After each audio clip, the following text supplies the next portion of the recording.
Hey, I'm Matthew with The Fine Press, and welcome to another installment of Creative People Are Weird. So, a couple years ago, I was asked to donate something to local charity's silent auction. And so I offered some note cards, some designed and printed note cards that they bundled with a fountain pen that a local artisan had made, and did some neat little correspondence package, and it sold, and I sent a congratulatory note to the person who bought it and said, hey, let's get started. And in her response, it became clear that what she had intended was that whatever I designed as kind of a monogram for this note card, she would use as a logo for her business. And so my response was along the lines of, boy, this sounds like a really exciting project. Here's how that changes the scope of the project, and here's how much that will cost. And I never heard back. Followed up several times and still no response.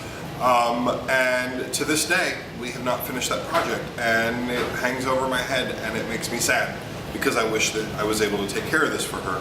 But what she didn't understand, and I think what so many people don't understand, is that the scope of a project is incredibly important. And knowing the scope of the project, going into it, and as you're dealing with pricing, is of the utmost importance in determining kind of how the relationship with the project goes. One of my favorite designers, and if you know much about type design or design in general, she might be yours, Jessica Hische, wrote a really great article a while back called The Dark Art of Pricing.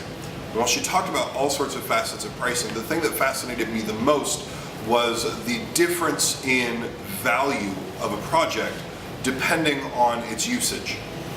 Meaning, a project that a company was going to use once for an advertisement was not the same cost or value as if they were going to use that as their brand identity for the next 15 years.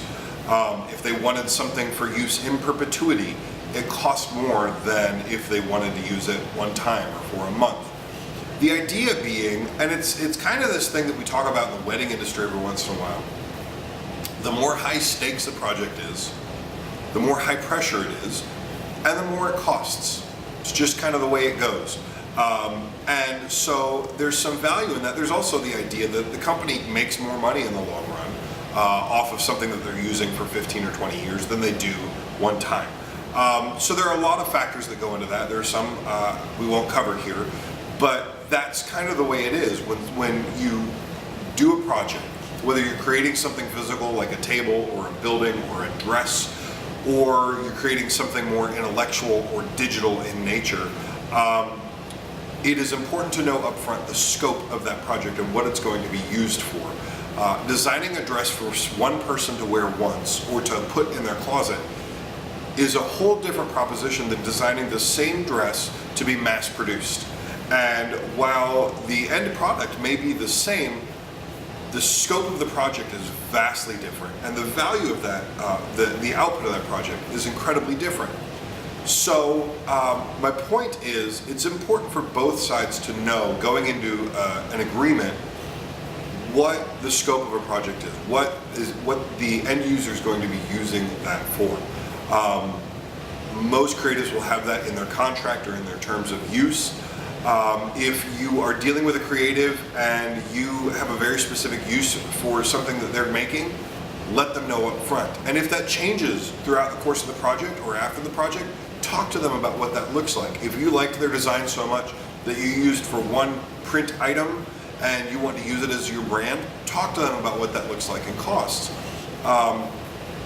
And if you're in an employer-employee relationship dealing with creatives, it's important to have some language in your handbook or in your contract that talks about intellectual property and creative output, because those things are incredibly important to have up front so that you're not battling what that looks like on the other side.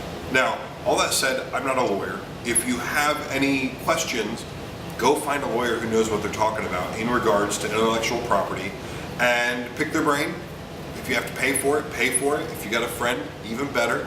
But talk to them about what that looks like, and know going into a project what end usage looks like. So know your rights, your usage rights, that is, and know it going into a project, whether you're the creative or the person hiring that creative.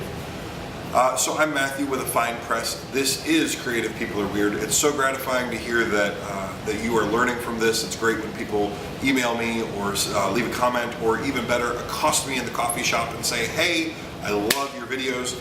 I don't need you to love them. I want you to talk about them and think about them and have conversations based on what we bring up here. Let me know what you want from Creative People Are Weird. This is yours, not mine. Again, I'm Matthew with A Fine Press, and I'll see you next Thursday.